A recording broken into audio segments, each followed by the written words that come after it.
Hello, everyone. It's Seth, probably better known as Saffron Olive, and it's time for another Instant Deck Tech.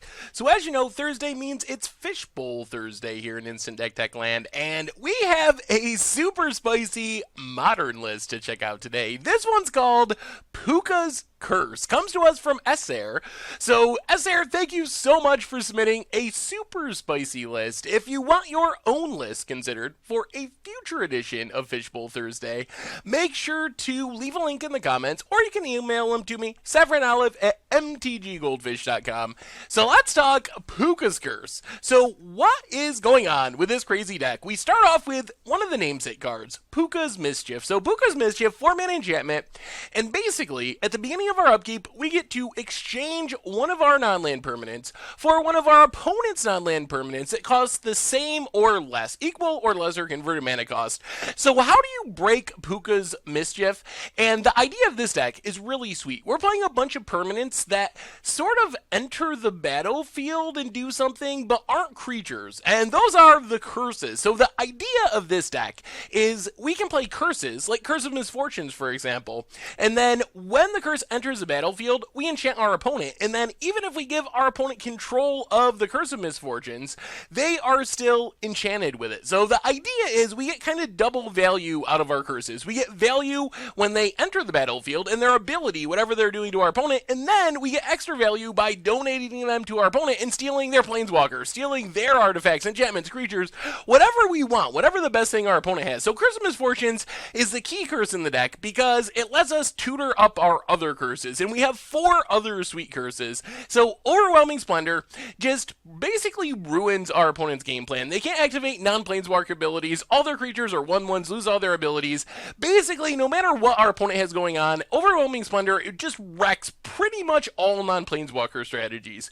Cruel Reality is one of our finishing curses. Makes our opponent sacrifice creatures. If they can't sacrifice a creature, they lose 5 life. So once we eat through the board, it kills them. Curse of Death's Hold combos with Overwhelming Splendor, make all the creatures into 1/1s, give all of our opponent's creatures -1/-1, so it just locks out creatures permanently forever, no matter what. And then Curse of Thirst is our other finisher. Just deals damage to our opponent equal to the number of curses that they're enchanted with, which, if we have our Curse of Misfortunes, tutoring out Overwhelming Splendor to lock our opponent with Curse of Death's Hold, start dealing damage with Curse Reality, it's going to be like 5 damage a turn, hitting our opponent. So, like we talked about before, all of these cards are still going to be cursing our opponent if we give them to our opponent with our Puca's Mischief, and they're all pretty expensive. 8 mana, 7 mana, 5 mana. So pretty much whatever sweet thing our opponent plays, we just give them the curse. They're still cursed, and we get to take our opponent's best stuff. The other backup finisher, non-curse finisher in the deck, is Demonic Pact, which works really well with Puca's Mischief. So we can activate it, get the value out of it, draw some cards, make our opponent discard cards, whatever we want to do. And then right before we're about to lose the game, we just give it to our opponent with Puca's Mischief. They lose the game instead.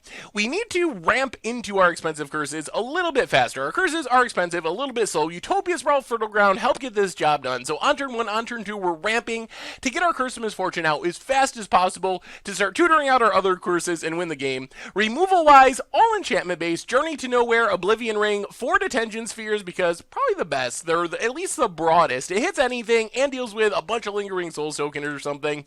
And then we have some more targeted stuff for specific matchups. Sphere of Safety can just lock out creatures, period, because we have so many enchantments on the battlefield. Leyline of Sanctity, tutor target for spell-based combo decks, and then Spreading Seas, mostly for Tron, but also just cycles, so it's not bad, can kind of mana screw our opponent.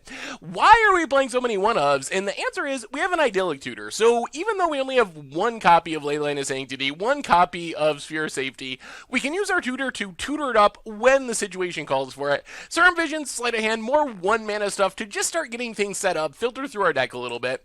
And then, rounding out the deck, got a couple of Jason Mind Sculptors. No real specific purpose to Jason our deck other than it's just the best card in Modern, and it's really easy for our deck to cast. We can ramp into it early. Then we just do whatever we need to do. Brainstorm to find our curses, bounce creatures if we need to stay alive. We can use it as a win condition if our curses aren't getting the job done. So just a value card, but really hard to not play Jace if you have blue mana in Modern. As far as the mana base, not showing every single land, but what it comes down to is bunch of fetches, bunch of of shocks, snow-covered basics for no real purpose, and then a single lumbering falls as the one spicy land. Sideboard-wise, couple of creatures. Pack Rat gives us another non-enchantment way of winning the game. So we can play this, start discarding stuff, make a big board of Pack Rats. No creatures in the main deck, so our opponent's probably going to sideboard out all their Fatal Pushes and Path to Exiles.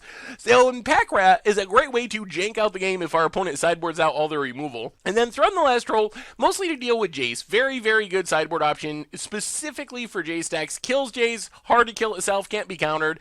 We have a bunch of removal options in the form of 3 different Wraths. Damnation, Wrath of God, Supreme Verdict. Greater Ormancy comes in to protect our enchantments from targeted removal. So if our opponent's bringing in ways to kill our enchantments, we bring this in to counter that. And then we have a bunch of individual matchup stuff. Rest in Peace for graveyard decks. Rune Halo, mostly for spell-based decks, but it can kind of just be a removal spell. Stony Silence for Affinity and Tron.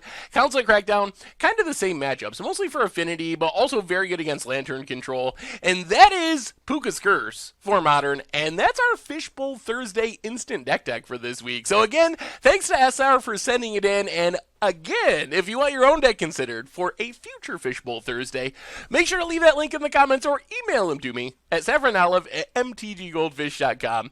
Anyway, thank you so much for watching. I hope you enjoyed the video, and I will talk to you soon. Thanks for watching the video. If you enjoyed it, help us out by clicking that like button down below. And to keep up on all the latest and greatest, click that subscribe button. And don't forget to hit that bell icon to get alerts whenever we have new videos. And if you want to, check out some of our other sweet videos here and here.